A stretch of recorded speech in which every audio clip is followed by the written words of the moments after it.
아주 특별한 인터뷰. 자, 또 이용규 의원 나오셨습니다. 어서 오십시오. 예, 반갑습니다. 과방위의 강자.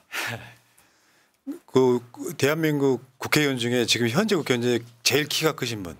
맞습니다. 제가 22대 국회의원 중에 최장신. 최장신. 예. 190.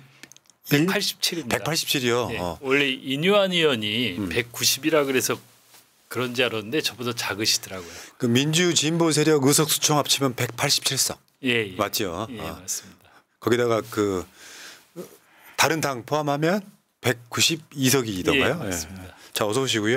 예. 이용규 의원은 아마 우리나라 역사상 그 언론사 노동조합 역사상 가장 많은 노조 위원장을 하셨던 분이죠. 6번 했습니다. 그러면 집안에서는 거의 막 속 터지는 상황 아니에요? 아내가 좀 힘들어했죠. 아, 예. 애들도 그렇고 저희 아이들도 좀 어렸을 때 예. 제가 뭐 해직도 당하고 그러니까 어려웠었죠. 좀. 예. 예. 자, 인천 남동구 국회의원 여러분들 있잖아요. 사랑은 고르게 나눠주셔야 되고 민주당 국회의원들 제가 나오시면은 본인들이 요구한 게 아닌데 정치 후원금을 내달라고 하는 이유는 깨끗한 정치하라는 뜻이거든요. 그래서 본인들은 이런 이야기 요구를 안 하는데 제가 일부러 깨끗한 정치 잘 하시라고 이제 금액이 중요한 건 아니고 숫자라고 저는 생각해요. 이용기 응원해 하시는 분들은 농협 301-0346-5473-41 후원 좀 해주시고요. 이용기 TV, 이용기 유튜브 가실 분들은 채팅창 상단에 바로가기 링크 있다는 말씀드리겠습니다. 자, 이채원님, 우리 동네 국회의원분 저 악수 2번 했다고 자랑하네요. 예, 알겠습니다. 자, 본 이야기 들어가기 전에 예. 노조 위원장 하시다가 그냥 위원장 하신 게 아니라 기자셨잖아요. 그렇죠. 예. 근데 이제 인천 지역에서는 저 기자, 그러니까 언론인 집안, 네, 예. 그러니까 금수저, 은수저가 아니라 언론인 수저 예, 타고 태어나신 분. 3대에 걸쳐서 한 네. 76년 정도 했습니다. 근데 지금 국회의원 시작된 지가 한 3개월 돼 가거든요. 그렇죠. 예. 이 질문 꼭 드리고 싶어요. 3개월 해보니, 국회의원 3개월 해보니, 뭐 아직도 어리둥절하실 수 있는데 느낌은 어떠세요? 저는 3개월 이제 3개월 채 안 됐는데 국회가 일을 이렇게 많이 하고 열심히 하는지 처음 알았어요. 옛날에 욕만 하셨잖아요. 예. 근데 18개 상임위 중에 또 제가 속한 과방위가 일이 많잖아요. 그래서 이제 저희 과방위 위원들끼리 이런 얘기를 해요. 하루에 한 15시간, 17시간씩 일하고 그랬어요. 그 3일 청문회하고 그럴 때. 그렇게 일하고 그리고 그 옆에 이제 그 대회의실 옆에 소회의실에서 도시락 먹고 아이고. 그래서 이제 어느 의원이 그러는 거예요. 아, 우리 어디 갇혀서 사육당하는 것 같다. 이해돼요. 예, 그러니까 국회 본관에 계속 있어야 되잖아요. 상임위장에 있으면서 점심 저녁 도시락도 이렇게 뭐 좋은 도시락은 아니에요. 그래서 거의 맨날 똑같은 도시락을 먹어요.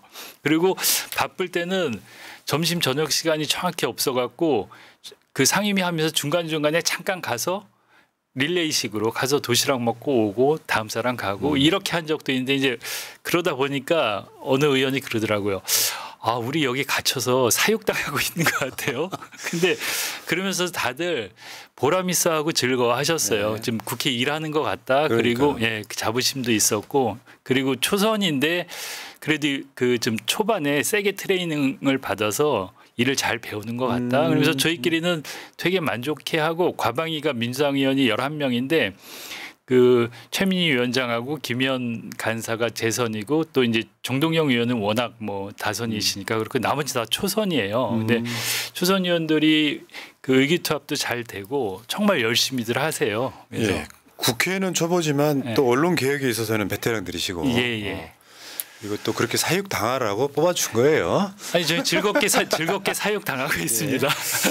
자, 저번에 한번 과방위 현장 검증 아니었으면은 나오실 예정이었었는데 예, 맞습니다. 그때는 이제 이진숙 그 청문회 주 이슈로 나오실 예정이었는데 맞습니다. 갑자기 또 방통위 이제 현장 검증 가면서 이제 못 나오시게 돼서 이진숙 이슈는 좀 이제 좀 갔고요. 예. 최근 이슈부터 한번 볼게요. 예. 이 이진숙이 이제 탈핵 소추 중인 상태에서 월간조선인가요? 거기 예, 인터뷰를 월간조선. 해요. 예. 근데 저 헤드라인 한번 보시면은 내가 물러난다면 부정의의 승리가 될 거야. 정의가 아닌 것의 승리가 네. 될 거다. 자기는 사선을 지키고 있다. 이 네. 얘기를 합니다. 마치 자기가 무슨 정의의 투사처럼. 맞습니다. 저게 헤드라인이고 네. 저기서 지금 나왔던 것 중에 이용기 의원이 폭로하신 게 저거죠. MBC 사담 후세인처럼 외부서 무너뜨려야 된다는 예, 이야기를 맞습니다. 예전에 이야기한 게 아니라 최근 언론 인터뷰에서 이야기한 예. 거잖아요. 그래서 저건 탄핵 사유다 말씀하신 거죠. 예. 그러니까 저게 그 청문회 한 번 출석을 했어요. 탄핵 중에 출석을 해갖고 자기는 탄핵 중이라 뭐 어떤 답변도 못 한다 그래서 답변을 거의 안 하고 갔거든요. 그래서 월간조선에 인터뷰를 하면서 여러 가지 얘기를 했어요. 그리고 가장 충격적인 게 아까 그 사담 후세인 얘기하면서 MBC를 거기에 빗대 갖고 MBC를 외부의 힘으로 무너뜨려야 된다. 전 그걸 보고 너무 경악을 했는데 방송통신위원장은 방송의 독립성을 지켜내고 그렇죠. 공공성과 공정성을 지켜내야 되는 사람인데 그런 방통위원장이 지금 탄핵 중이 소추 중이지만 특정 방송사를 찍어갖고 거기는 외부의 힘으로 무너뜨려야 된다. 그러면서 그 비유를 사담 후세인의 비유를 했어요. MBC가 사담 후세인이고 외부의 힘은 모르겠어요. 외부의 힘이 방통위원장인 자신을 얘기하는 건지 아니면 윤석열 대통령을 얘기하는 건지 모르겠지만 이거는 너무 폭력적이고 거의 파쇼적이잖아요. 이분 그 청문회를 3일 동안 지켜보면서 제가 봤던 어느 정권의 공직 후보들 중에서 가장 최악이었거든요. 맞습니다. 예. 어떻게 보면 좀 마음이 아프신 분처럼 네. 보였어요. 그러니까 저기도 보면 자기를 투사나 전사로 보는 것 같더라고요. 맞습니다. 예. 근데 그런 사람은 그냥 태극기 부대 일원일 수는 있는데 공직을 맡는다는 것은 현실적으로 불가능하잖아요. 네. 제가 이제 3일 청문회를 했는데 첫날 제가 그 이진숙 기자 시절에 쓴 책이 있어요. 걸프전 갔다 와서 91년에 1991년에 네. 오늘 밤 마이크가 그립다. 이 책을 제가 가져갔어요. 그래서 그 책을 보여주면서 91년에 내가 기자 초년병 시절에 이 책을 되게 감명 깊게 봤고 이 책을 보면서 그 어떤 기자의 꿈도 키운 사람들이 많았고 나도 그 중에 한 사람이었다. 그리고 그때 이진숙은 약자에 대한 배려도 있었고 약소국에 대한 배려 뭐 여러 가지 그리고 어떤 그 이라크 희생자 어린이들에 대한 인간의 뭐 여러 가지가 그 책에 묻어나 있었는데 지금 30년 후에 지금 앉아있는 이진숙은 완전히 다른 사람이다. 여기서 그나마 명예를 지키려면 그냥 포기하시는 게 낫겠다고 제가 진심이라고 얘기를 했어요. 청문회 첫날 첫 질의 때. 근데 뭐 듣지도 않죠. 뭐. 근데 갑자기 궁금해졌어요. 네. 우리 의원님 그 책 버리셨어요? 안 버리셨어요? 버리신다고 이야기했거든요. 그래갖고 저도 어디 놨는지 모르겠습니다. 그때 사실은 그날 거기 과방 그 상임위원회 장 제 자리 밑에 쓰레기통이 하나 있어요. 거기 넣고 싶었어요. 사실은. 근데 그러진 못하고 알겠습니다. 가져갔는데 어디 있는지 모르겠습니다. 지금. 그러니까 아프신 분이 예. 그러니까 그냥 편향된 정도가 아니라 진짜 정신적으로 아픈 사람이어서 예. 제가 분석하기를 그 당시에 아 이렇게 해서 소위 말하면 보수의 전사가 된 다음에 지방선거 대구시장 나가려고 저러나? 그래서 제가 청문회 때도 물어봤어요. 다음에 그 선출직 선거에 나갈 생각이 있냐 그랬더니 답변을 안 하더라고요. 제가 좀 집요하게 물어봤거든요. 그러니까 누가 봐도 원포인트 방통위원장을 하고 정치하지 않을까 자기 고향 쪽에서 그런 생각을 해서 제가 물어봤는데 답변을 안 하시더라고요. 뭐 그거는 긍정이 가까운 거 아니에요? 그렇죠. 안 하겠다는 예. 얘기 안 하는 거. 자, 근데 그 당시 청문회 할 때 이윤기 의원 쪽에서 실에서 나왔던 자료를 빠르게 봐야 되는 이유는 시간 관계상 더 여쭤볼 게 많아서 네. 당시 이준석이 부적격했던 거는 일단 노조 탄압이에요. 네. 그러니까 그 영역까지 해가지고 MBC를 무너뜨리는 맞습니다. 예. 짓을 야, 그 다음에 두 번째가 MBC 응징 방법으로 광고 주지 않는 것이라고 했던 이게 옛날에 것도. 동아일보 광고 탄압하고 똑같은 방법이죠. 다음에 또 있어요. 세월호 전원구조 세계적 오보 및 세월호 왜곡 보도 이런 것들에 대해서 나중에 사과하라고 하는데 실제로 사과를 하는 둥 마는 둥 하는 예, 거죠. 맞습니다. 그런 과정도 있었고 하나 더는 또 뭐가 있나요?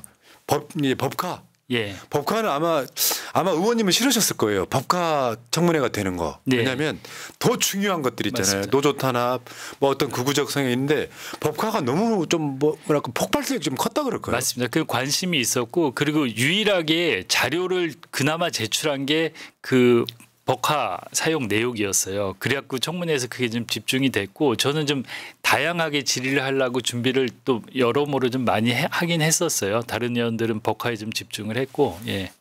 근데 법인카드를 사용 내역은 있는데 이거 어떤 용도로 썼어요? 그러면 사적으로 사용한 적 없습니다가 앵무새처럼 반복되는 그렇죠. 거죠. 아니 10,000원도 허투루 쓴 적이 없다는데 뭐 수천 수억 원이 출처가 불분명하고 사적으로 이용한 게 거의 확실해 보이거든요. 뭐 조사를 해야 되겠지만. 예. 근데 그 당시 지금도 마찬가지지만 그 이진숙 씨의 표정 있잖아요. 예. 표정한테 굉장히 모욕감을 느꼈어요. 저러고도 저렇게 당당하게 앉아 있을 수 있나. 저도 깜짝 놀랐습니다. 거짓말을 너무 많이 하고 아까 그 월간조선 인터뷰에서도 2012년 MBC의 불법 파업을 뭐 자기가 뭐 응징했다는 식으로 얘기를 하는데 2012년 MBC 파업은 대법원에서도 인정한 합법 파업이거든요. 그리고 그 방송 노동자들의 공정방송에 대한 파업을 처음으로 근로조건으로 인정한 아주 상징적이고 그런 파업이에요. 그런 판결이었거든요. 2012년 파업이. 근데 그것도 인정을 안 하고 불법 거짓말을 하는 거죠. 자, 그래서 좀 깨어있는 시민이나 언론인들은 지금 이준석을 탄핵하는 게 맞다. 그러면서 이번에 또 청문회 열렸던 것은 이준석이 임명되자마자 김태규 두 사람의 방통위원이 공영방송 이사들을 막 번개불에 콩 볶아 먹듯이 그렇죠. 1시간 만에 임명해버려서 그걸 이유로 탄핵이 된 거예요. 주 이유는. 그렇습니다. 그래서 그게 맞는 건지 안 맞는 건지를 지금 청문회를 하고 있는 건데 청문회 또 할 계획이 있어요? 지금은 이제 청문회 세 차례 했고 저희는 한 단계 높여서 이제 국정조사를 해야 된다고 생각을 하고 그걸 추진하고 있습니다. 뭐 국정조사가 좀 더 방대하고 크고 예, 방대하고 강제성도 있고요. 지금 예. 근데 국정조사 같은 경우는 보통 통상적으로 여야가 합의해서 하는 거거든요. 합의해서 그러니까 저번에 이제 국정조사를 하려 그랬는데 국회의장님께서 국정조사는 여야 합의 안 하고 한 적이 없기 때문에 조금 더 보자 그러셨어요. 못 하겠다는 말씀을 하신 건 아니고. 그렇죠. 이제 일단 그래서 한번 그 전 단계로 청문회를 한 거거든요. 청문회를 하고 그 다음 단계로 이제 국정조사로 간다. 그게 이제 민주당의 입장입니다. 뭐 우리 의원님 입장에서 이준석은 헌재에서 뭐 앞으로 한 5개월 이상 기다려야 되겠지만 헌재에서는 지금 탄핵 이게 될 것 같습니까?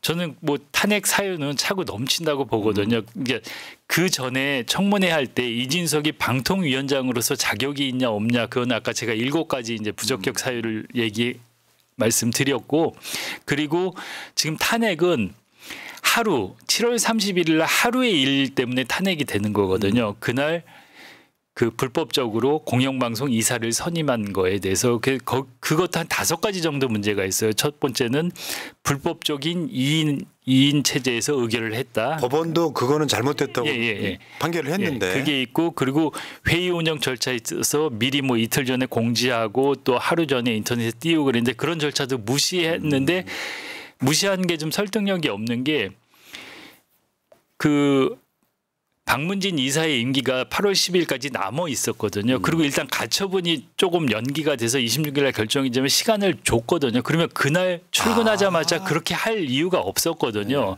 그래서 일단 불법 그 회의 운영의 절차상 규정 어긴 거 그리고 기피 신청 이진숙 그 방통위원장은 MBC 관련자들과 너무 많은 관계가 있고 또 법적으로 소송 대리인도 있기 때문에 그 제척 대상이에요. 거기 들어가면 안 되는데 본인이 그거를 셀프 각하하고 의결에 참여했어요. 그래서 기피 신청 셀프 각하의 문제 그리고 또 결격 사유 저번에 그 청문회 때 나왔지만 당적 확인도 안 하고 이런 그렇네 진짜. 예, 이런 그 결격 사유 미확인도 있었고 그리고 또 가장 중요한 거는 심의를 한 다음에 의결을 하게 돼 있어요. 근데 심의 절차 없이 의결만 했거든요. 근데 그 83명이나 되는 사람을 심의하는 과정이나 절차가 과거에는 그렇게 하려면 한 달 이상 여러 가지 절차를 그렇죠. 거치고 면접까지 거쳤거든요. 그리고 이진숙 위원장도 그렇지만 김태규 부위원장은 방송의 방자도 모르는 분이에요. 그렇죠. 그 후보자들을 전혀 알 수 없는 사람인데 첫 출근해서 그 사람들을 누가 공영방송 이사가 될지 결정을 한다. 이건 있을 수 없는 일이거든요. 예. 탄핵사는 차고 넘치네요. 예. 그날 하루 일만. 그래서 저는 그날 이 5가지 그날 의결에 있어서 5가지 문제가 있었고 이것만 해도 탄핵 사유가 차고 넘친다고 생각합니다. 알겠습니다. 탄핵되는 걸로. 예. 탄핵이 안 되면 그건 헌법재판소의 문제죠. 상식적으로. 그렇죠. 예. 자, 근데 방통위원 하시다 보면 언론인 기자 출신이시긴 한데 그 광복절에 기미가요 들고 예. 이승만 다큐 방영하고 맞습니다. 태국기 거꾸로 걸고 뭐 이런 과정들이 있었잖아요. 와 진짜 기함하셨겠어요. 예. 제가 어제 이제 그 청문회 할 때 저거를 말씀드렸어요. 그 네 가지를 뭐 그러니까 그 너무 충격적이잖아요. 8월 15일 날 그것도 광복절 날. 그래서 저는 그날을 광복절 KBS 사태라고 어제 청문회에서 명명을 했어요. 광복절 KBS 사태. 아니 광복절 0시 첫 프로그램에 기모노를 입고 기미가요를 부르는 나비 부인을 편성해서 방송을 하고 그리고 뭐 태극기 그 날씨에 태극기가 뒤집힌 겨 이거는 뭐 여기에 비하면 작은 거죠. 그러고 나서 그날 당일 뉴스나인 메인 뉴스에는 박정희 독재 정권을 찬양하는 리포트를 거의 뭐 7, 8개 거의 10여 개 가까이 리포트를 했어요. 우리 이거 잘 몰랐네요. 안 보니까. 한강의 기적이라고 해서. 그리고 또 그 하이라이트는 11시 넘어서 이승만 찬양 다큐 기적의 시작을 독립 다큐인데 이게 그 독립 다큐로 인정도 못 받고 그렇죠. 내용도 부실하고 그 다큐로서의 어떤 그 완성도도 떨어지는 거예요. 그걸 공영방송 KBS에서 광복절 날 틀었어요. 그래서 저는 8월 15일 날 KBS 사태를 지금 그 윤석열 정권이 장악한 역사 쿠데타와 방송 장악 쿠데타의 합작품이라고 어제 청문회에서 정의를 했어요. 지금 우리가 여러 가지 이제 독립기념관장 임명이라든가 과거사위원장 뭐 극우 세력 임명한 걸 갖고 역사 쿠데타라 그러잖아요. 그래서 저는 그날 KBS의 8월 15일은 역사 쿠데타와 방송 장악 쿠데타가 만든 합작품이 그날 KBS였다. 그래서 저는 공영방송이 장악당하면 어떻게 되는지를 8월 15일 날 KBS가 똑똑히 보여줬고 이제 국민들 입장에서는 아니 방송 장악이 뭐야? 왜 언론이 중요해? 이런 얘기를 하시는 분이 많았는데 저는 8월 15일 날 KBS를 통해서 많은 분들이 아 공영방송이 장악당하면 이런 일까지 있구나. 저는 KBS 역사나 방송 역사에 광복절날 이런 일은 없었거든요.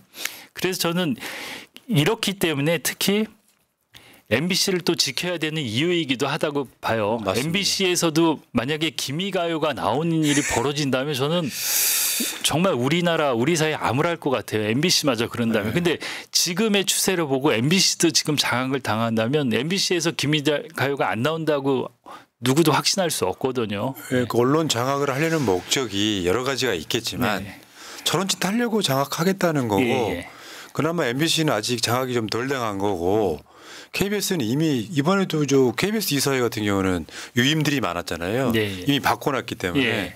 근데 그 공영방송 이사회 막 개인 변호사 임명해버리고 맞습니다. 뭐 말도 안 되는 사람을 임명해버리고 사실 방송이라는 게 원래 제가 알고 있기에 공영방송 이사진들은 사회 골고루 영역에서 맞습니다. 임명을 해야 돼서 목소리 고루 반영해야 되는 거잖아요.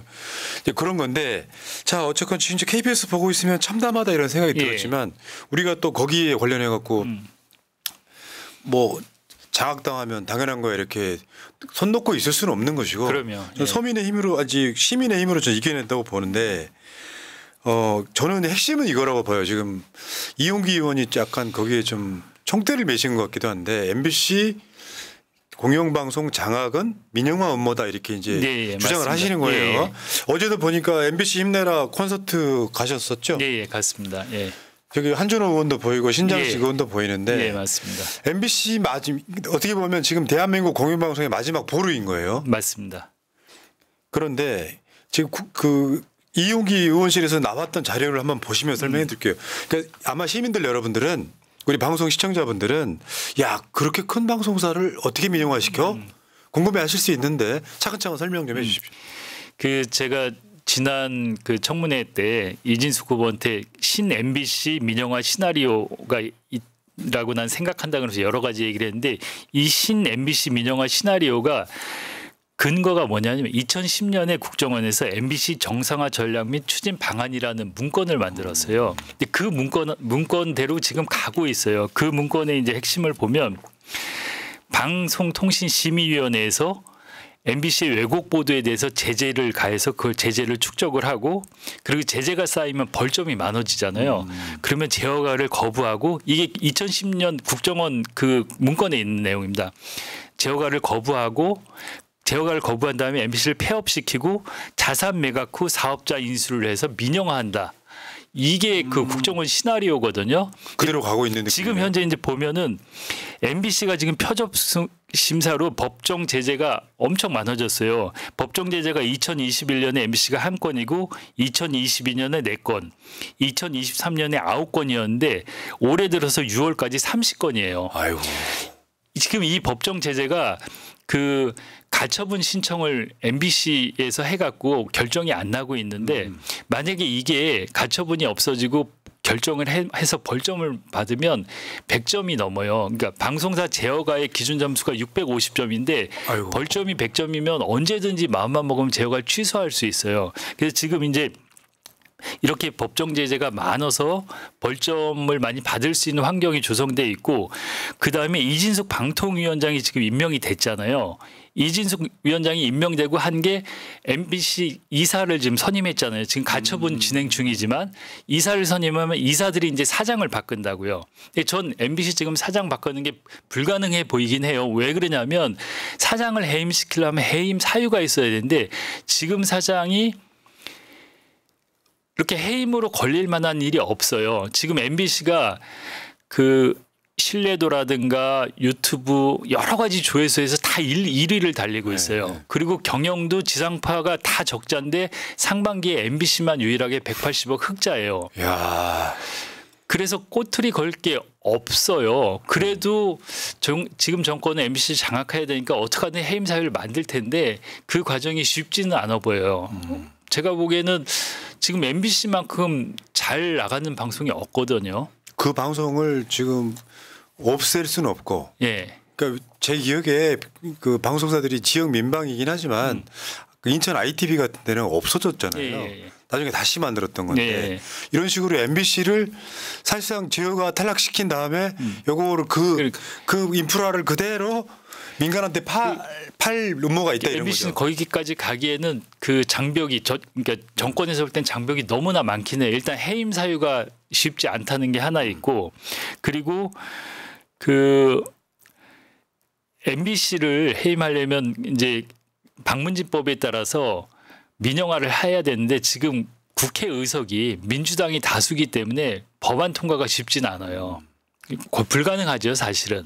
그러다 보면 저는 이제 그 이진숙 방통위원장이 방문진 이사를 선임하고 이사들이 이제 뭐 가처분 같은 게 해결이 되든지 이사로서 역할을 하게 되면 당장 사장을 어떻게든 해서 바꿀 거예요. 해임 사유가 안 돼도. 그러고 나면 이상한 사장이 들어와서 과거의 김재철 사장 시대나 암울했던 더 암울한 MBC의 시대가 올 거예요. 그래서 저는 정권의 목표는 저는 그 윤석열 대통령이 공영방송을 보는 시각이 공영방송은 그냥 국영방송처럼 내가 하라는 대로 하고 나를 홍보해주고 그렇죠. 정권의 입맛대로 하고 아니면 극우 유튜브처럼 더 세게 해주길 바라는 것 같아요. 그러니까 윤석열 대통령의 공영방송을 보는 시각은 그 정도기 때문에 MBC를 민영화시키지 못한다면 그냥 아예 망가뜨릴 수도 있다는 생각이 들어요. 그러니까 MBC가 그 정권에서 볼 때는 지상파 또 중에 유일하게 눈에 가시 갖고 정권에 저항한다고 생각을 하잖아요. 그러니까 장악하지 못하면 망가뜨리기라도 하겠다. 이런 생각을 갖고 있지 않나 싶어요. 예. 그리고 아무튼간 지금 그 신 MBC 민영화 시나리오는 진행이 되는데 저는 쉽지는 않아 보이지만 계속 시도를 하고 그 그렇죠. 과정에서 안 되면 MBC를 망가뜨리기라도 하지 않겠나. 예. 그러니까 대비는 해야 되는 거고. 그럼요. 예. 미리 막아야 되는 거고. 저는 언론 장악, 방송 장악의 이유는 두 가지 있다고 보는 사람이거든요. 네. 하나는 자기 자신의 탄핵을 막는 거. 예, 예. 박근혜 탄핵도 이제 뭐 조중동이 공격하는 것도 있지만 지상파들이 일제히 막 100만 촛불 홍보해주고 하면서 이루어진 측면이 있고 두 번째는 그들 나름대로의 정권 재창출이 목표라고 봅니다. 정권 재창출하지 않으면 다음 정권이 넘어가면 맞습니다. 윤석열은 처벌받게 생겼거든요. 그러면 예. 자, 어쨌건 지금 MBC 민영화에 대해서는 지금 윤석열이 집권하고 나서 한 것들을 보면 못할 게 없어 보여요. 맞습니다. MBC 민영화 뭐 어떻게 보면 저는 대통령이 뭐 뒤는 생각 안 하고 그냥 무조건 한다고 봅니다. 예. 불가능한 게 없어 보이는 네. 거예요. 광복절에 기미가 돌 걸 우리가 어떻게 예, 맞습니다. 말도 안 되는 거죠. 자, 그러면 그 다음에 지금 방통위가 이제 이진숙 탄핵 당했고 탄핵 소추 중이고 김태규는 지금 혼자 대행을 하고 있는데 네. 그러니까 이진숙이 사퇴를 안 한 이유가 공영방송 이사진을 임명을 해놓고 나는 탄핵 당해도 돼 이런 스탠스였단 말이에요. 맞죠. 예. 문제는 이 발단은 지금 그 과방위원장인 최민희 의원이 방통위원은 이제 국회에서 통과까지 됐는데 7개월 동안이나 임명을 안 하는 걸로 시작을 네. 해요. 그래가지고 야당 목세 방통위원이 안 들어오는 사이에 막 이동관, 김홍일 이런 사람들이 맞습니다. 방통위원장 네. 하면서 온갖 저지를 했어요. 그러면 지금 현 상태는 민주당이 방통위원 2명, 민주당 목세 2명을 추천하겠다 어제 나온 것 같습니다. 네. 지금 이 과정들 좀 설명을 좀 해주실래요? 그러니까 지금 방통위원회가 작년 5월 10일 날 윤석열 대통령이 한상혁 방통위원장을 면직했어요. 거기서부터 모든 문제가 시작이 된 겁니다. 비리가 있다. 트집 잡아서. 면직하고 면직한 이유는 방송을 장악하기 위한 거였어요. 그래서 그 다음에 4명의 방통위원장이 어떤 장관급 그 방통위원장이 소모품처럼 뭐 2, 3개월씩 하면서 다 자기 역할이 있었던 거예요. 맞죠. 어떤 방통위원장은 그 MBC 저희 KBS 이사진을 바꿔서 KBS 사장을 바꾸고 어떤 사장은 YTN을 민영화하고 방통위원장은 네. 어떤 방통위원장은 방송통신심의위원회를 장악하고 그걸 통제기구로 만들고 이렇게 원포인트씩 역할을 하는데 그 원포인트에서 탄핵이 들어가니까 업무가 정지되니까 그만두고 후임자가 그 역할을 하게 계속 한 거예요. 그 과정에서 방송통신위원회는 지금 거의 붕괴 직전으로 조직이 완전히 망가져 있고 그리고 거기에 연결된 공영방송도 같이 망가진 거죠. 그리고 그래서 이제 이진숙 위원장은 제가 이제 그 청문회 때도 그래서 원포인트로 오신 거 아니냐. 원포인트로 공영방송 이사 선임해서 사장 바꾸는 게 역할 아니냐. 그래서 본인은 부정했는데 지금 다른 사람처럼 똑같이 방통위원회의 그 업무를 생각한다면 그런 논리라면은 이진숙도 그만두고 후임이 왔어야 되거든요. 근데 원포인트로 그것만 의결하고 그냥 탄핵을 받고 그것이 있잖아요. 목적이었다는 거죠. 목적이었다는 게 확실히 드러난 거죠. 그러네요. 그래서 이제 민주당은 더 이상 방치하면 안 되겠다. 그래서 이제 어제 먼저 그럼 우리가 이인을 추천해서 하겠다. 그래서 방통위를 정상화하자고 얘기를 하면서 그 전제는 이런 겁니다. 대통령이 민주당 추천 2인을 국회에서 통과가 되면 임명한다는 담보가 있어야 되거든요.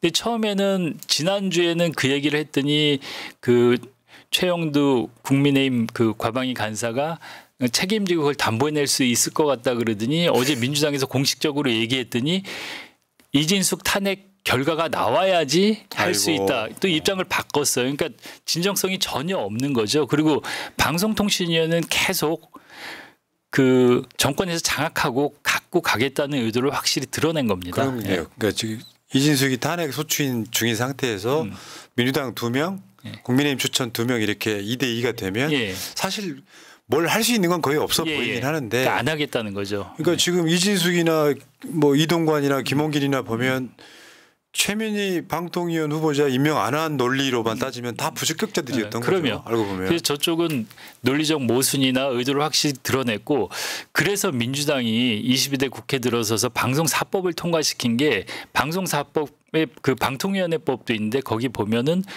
5명 합의제 기구인데 4명 이상이 있어야지 회의가 개의되고 그중에 과반수 3명이 있어야지 의결하는 게 그 방통위법의 핵심이거든요. 그래서 저희는 그 법을 통과시키고 그 법의 근거에서 방통위를 운영하면 아무런 문제가 없거든요. 근데 대통령이 거부권을 행사했잖아요. 그러니까 저는 전혀 앞뒤가 맞지 않고 방통위를 정상적으로 가져가겠다는 생각이 전혀 없고 오로지 방송을 장악하겠다는 생각밖에 없어요. 근데 이건 어떻게 보면 이제 우리 반세포적인 것처럼 보여요. 네. 그러니까 대통령의 자리라고 하는 것을 국민적으로 인기도 끌면서 야 보수 대통령이고 초반에 이미지는 안 좋았는데 굉장히 합리적인 사람이네.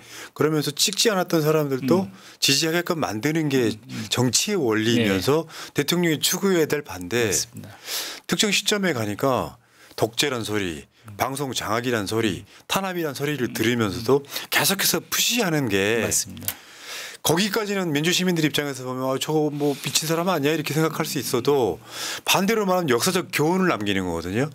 와 대한민국의 대통령이 저렇게 가능하다고 하는 것들 있잖아요. 그러면 나중에는 민주당 입장에서는 언론 개혁에 관해서 그 문재인 정부 때 못했던 것들 있잖아요. 네, 예. 이런 것들을 할 수 있는 국민적인 여론이 만들어지는 상황 아니에요. 네, 예. 그러니까 지금 저는 이렇게 봐요. 이 정권의 과도기고 어쩌면 이 임기 안에 그 정권이 교체될 수가 있는 상황에서 민주당 국회의원들이 그들의 이 폭주, 이 악행을 봤을 때 차근차근 잘 준비해 가지고 네. 다음에는 언론들이 정말 최대한 뭐 다른 걸 떠나가지고 언론들이 자기들의 이익에 복무하면서 언론의 자유를 막 참칭하고 이러는 거는 안 할 수 있게 최대한 법적인 보완을 만들어야 된다고 네. 저는 생각을 하거든요. 그 앞에 맨 앞에 저는 이용기 의원이 있다고 봅니다. 예. 저 기억하시겠지만 저 총선 공약 중에 하나가 언론 개혁은 반드시 제일 앞장서서 하겠다 이렇게 하셨거든요. 네, 예, 맞습니다. 예. 야 이게 뭐예요? 노조 위원장 하면서 팔자가 그런 팔자인데 국회의원도 사실 전 다를 거 없어 보이는 자리거든요. 지금 하는 거 보면. 예. 아니 저는 뭐 그 기꺼이 제가 할 일이라고 생각하고 그냥 보람 있게 하고 있습니다. 예. 그러니까 이 방송 사법 저것도 지금 방통위 사태나 그 공영방송 이사회 사태가 없게 하기 위해서 만들어진 법이잖아요. 맞습니다. 예. 그래서 왜 정치인들이 점령하듯이 그 자리에 한 자리씩 꿰차는 거 말고 진짜 전문가들 넣어라. 그러니까 그 방송 4법 중에 이제 방송 3법 중에 핵심이 그 공영방송을 국민들에게 돌려드리는 것이고 그 4법에 공영방송 이사를 그동안은 여야가 나눠서 했어요. 그래서 정치적 후견적이고 정치에 자유롭지 못했는데 지금은 21명 이사 중에 국회 몫은 5명뿐이에요. 그리고 나머지는 시청자위원회, 학계 그리고 방송 현업인들 상당히 민주적이거든요. 그리고 또 100명의 국민 추천단이 들어갔고 거기서 하고 그리고 나중에 뭐 결선 투표도 있고 여러 가지 제도적 장치가 있어서 그리고 저는 그 방송 3법이 누구한테 어느 정파에도 유리하진 않거든요. 누가 사장이 될지 모르는 아주 객관적인 법이거든요. 그래서 저는 이 방송 3법 그리고 방송통신위원회법까지 하면 이제 4법인데 이게 반드시 통과돼야지 그 안정화될 수 있다고 생각을 하거든요. 그리고 이제 그 저는 국민의힘 이제 한동훈 대표 체제가 왔는데 한동훈 대표도 자기의 뭐 진정성이나 아니면 대통령과의 다름을 보이려면 일단 방송사법도 이제 다시 국회에서 재표결할 텐데 거기서 리더십을 보여주던가 그렇죠. 예. 뭐 그런 역할을 해야 될 거라고 생각을 합니다. 그러니까 국민의힘에서 한 10여 석만 아 이건 괜찮은 법인데 네. 하고 이거를 찬성해 주면 네. 재의결되는 숫자예요. 네, 맞습니다. 저는 이제 그 과방위 청문회 같은 걸 보면서 좀 기함하겠는 게 네. TV조선 출신이 그 박정훈 의원이 이재명 대표 뭐 위증교사라고 해갖고 악마의 편집을 해요. 없는 네, 말 맞습니다. 집어넣고 해서 그런 자가 지상파 공영방송에 대해서 공정성을 요구하는 거를 여러 번 발언 보면은 네. 야 대한민국에서 가장 공정하지 않은 언론이 조선일보, 리운건 다 하는데 이런 걸 적반하장이라고 하는구나. 그러니까 자로 잰 듯한 공정이 어디 있겠어요. 어떤 방송도.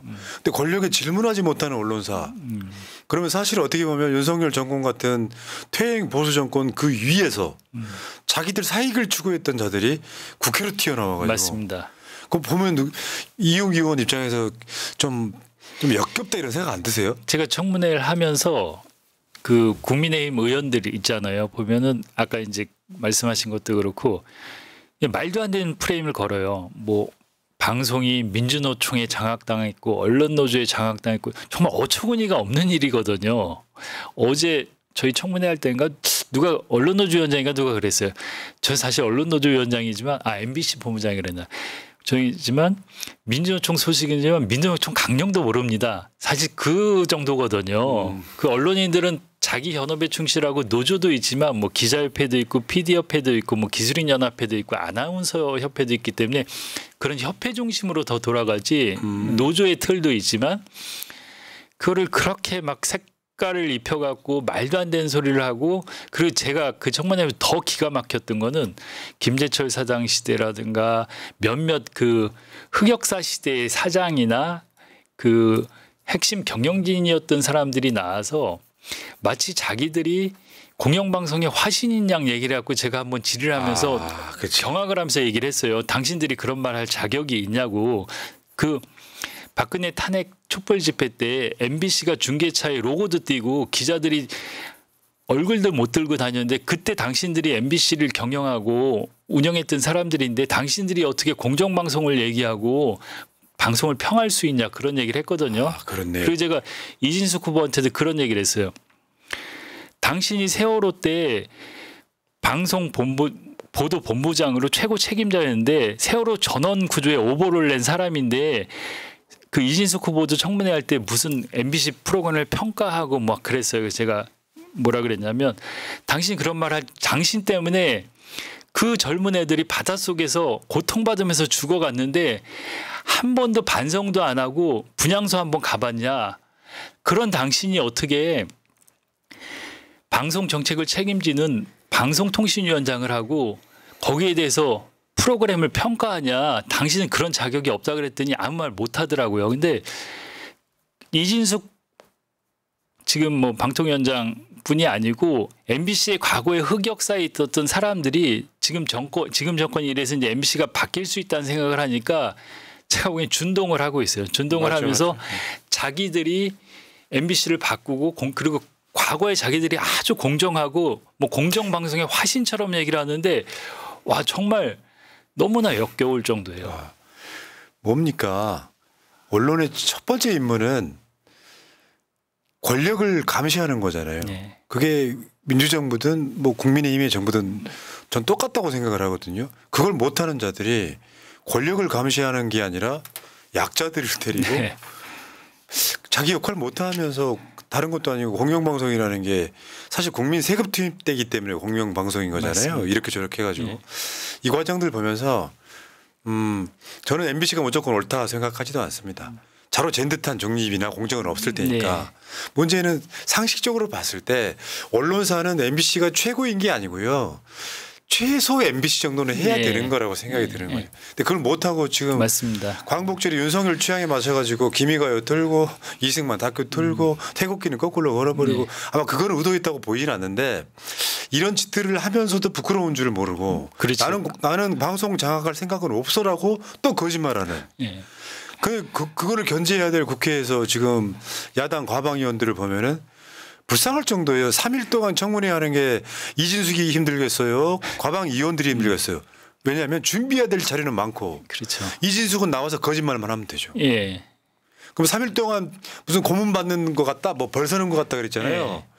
근데 과방위원들 그 질의하려고 하는 그 새벽까지 청문회 하는 거 보고 있는데 야, 과방위원들 진짜 짠하다. 나중에 진짜 언론 자유라는 걸 진짜로 쟁취할 때는 그때 진짜 그때 3일 청문회 할 때 과방위원들은 다 한두 시간밖에 못 잤어요. 멍한 상태에서 네. 질의하잖아요. 그래놓고 예를 들면 뭐 법인카드를 쓴 내역은 있는데 그 법인카드를 누구랑 썼냐 어떻게 썼냐 그러면 사적으로 사용한 적 없습니다라고 입으로 하는 건 쉽다니까요.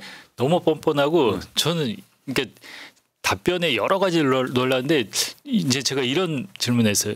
대전 MBC 사장할 때 여론조사를 그 직원들이 이제 여론조사를 했는데 94%가 사장에서 물러나야 된다고 여론조사가 나왔는데 어떻게 생각하십니까? 그랬더니 뭐라고 답변하는 줄 아세요? 나머지 6%가 있잖아요. 이렇게 대답을. 전 그 얘기를 듣고 깜짝 놀라서 소름이 끼치는 거예요. 이 사람은 무슨 생각을 하는 거지? 그러니까 좀 내가 보기에 정신이 아픈 사람인 것처럼 보입니다. 아니 보통 그렇게 94% 얘기하면 뭐 조사가 왜곡됐다든가 아니면 뭐 자기가 뭐 잘못했다든가 이래야 되잖아요. 근데 딱 하더니 당당하게 나머지 6%가 있잖아요. 이렇게 얘기를 하는 거예요. 봤어요. 와, 정말. 야, 그러니까 이진숙은 눈빛이나 이런 거 보면 확실히 아픈 사람 맞아요. 그때 그런 논란이 있었잖아요. 청문회 때 아픈 사람, 마음이 아픈 사람. 근데 그런 사람을 공직에 임명한다는 건 윤석열이 하자라고 보고요. 알겠습니다. 야, 근데 이은규 의원하고 인터뷰를 해도 그 상황이 그렇구나 하고 이해는 되는데 답답한 건 아마 똑같지 않을까요? 예. 마지막으로요. 자, 우리 시청자분들한테 예. 자, 언론 개혁에 대한 다짐이 해주시고 뭐 다음에 또 뵐게요. 예. 저는 지금 중요한 게 일단은 아까 MBC가 최고는 아니지만 MBC가 저는 그나마 남은 공영방송 MBC에서 기미가요가 나가게 할 수는 없지 않습니까? 그래서 저는 MBC 노조가 상당히 자랑스러운 투쟁의 역사를 갖고 있지만 이걸 막아내기엔 역부족이에요. 그래서 저는 국민들이 일단 어깨 걸고 MBC를 정권에서 장악하지 못하게 좀 같이 힘을 몰아줘야 되지 않나 하고 이게 이제 언론 개혁 운동의 지금 정권에서는 시작이라고 생각을 합니다. 그래서 그런 측면에서 한번 같이 했으면 좋겠고 저는 이제 과방위가 언론 얘기만 하는데 오늘 제가 단통법 관련해서 토론회를 했어요. 그래서 단통법 같은 경우에는 뭐 통신비 부담이 워낙 크니까 민생 과제잖아요. 그래서 과방위에서는 민생 관련된 법안들도 열심히 또 준비하고 있어요. 그리고 저는 이제 개인적으로 언론인이지만 또 지역 언론에 연고가 있어갖고 얼마 전에 이제 지역 방송인들하고 간담회도 하고 지역 방송 관련된 법도 몇 개 이제 발의하려고 준비를 하고 있는데 언론하고 또 어떤 과학 우리 또 이제 AI라든가 이런 쪽에 첨단 산업도 과방에 있거든요. 그래서 두루두루 좀 같이 하는데 지금 제일 앞에 언론 개혁이 있기 때문에 이 과제를 잘 돌파해야지 저는 모든 게 같이 갈 수 있다고 생각하고 저는 KBS 815에서 봤듯이 언론 문제는 모두의 문제고 국민의 자존심의 문제라고 생각하거든요. 그래서 국민들이 언론 문제에 좀 관심을 갖고 언론이 잘못되면 국가가 잘못되고 나 자신도 힘들어진다는 생각을 갖고 좀 관심을 더 갖고 저희 또 과방위원들 사육 당하면서 열심히 하겠습니다. 지금 민생이 안 좋아서 민생 회복 지원금을 25만 원씩 나눠줘야 된다고 모든 언론이 이야기했다면 나눠줬을 겁니다. 맞습니다. 저도 사실 민주당에도 좀 안타까운데 민주당에서 그게 대표 1호 법안처럼 했는데 저쪽에서 거부하고 크게 이슈를 못 시킨 게 있습니다. 그리고 이거는 누가 봐도 국민들이 필요하고 민주당이 민생 이슈에 집중한다는 걸 보여주기 위해서는 거부권 행사한 후에 전방위적으로 여기에 대해서 국민들한테 어필을 하고 다시 또 민생 입법을 준비하는 모습을 보였어야 되는데 그 부분에 대해서는 저도 당에도 얘기를 좀 하고 고민을 많이 하고 반성을 해야 된다고 생각합니다. 알겠습니다. 네. 자, 노잼 이윤기 의원 어떻게 인터뷰 내내 한 번도 안 웃으세요? 투쟁만 하시던 분이라 그런가요? 이윤기 의원 캐릭터가 되게 좋아요. 캐릭터가 좋아서 정문회 할 때도 물어보면 진짜 준비한 많이 한 느낌이 나요. 예, 선동적인 질의를 하는 게 아니고 준비한 느낌으로 때리지 않습니까? 여기에 조금 뭐랄까 조금 심적인 여유만 좀 보완하시면 굉장히 뭐랄까 인기 있는 국회의원이 되지 않을까 이런 생각을 해봤어요. 안타까움의 인터뷰였습니다. 아유 고맙습니다. 자 여러분 이윤기 의원 후원 계좌 화면 상단에 있고요. 이윤기 유튜브도 많은 구독 바라겠습니다. 다음에 또 모실게요. 고맙습니다. 고맙습니다.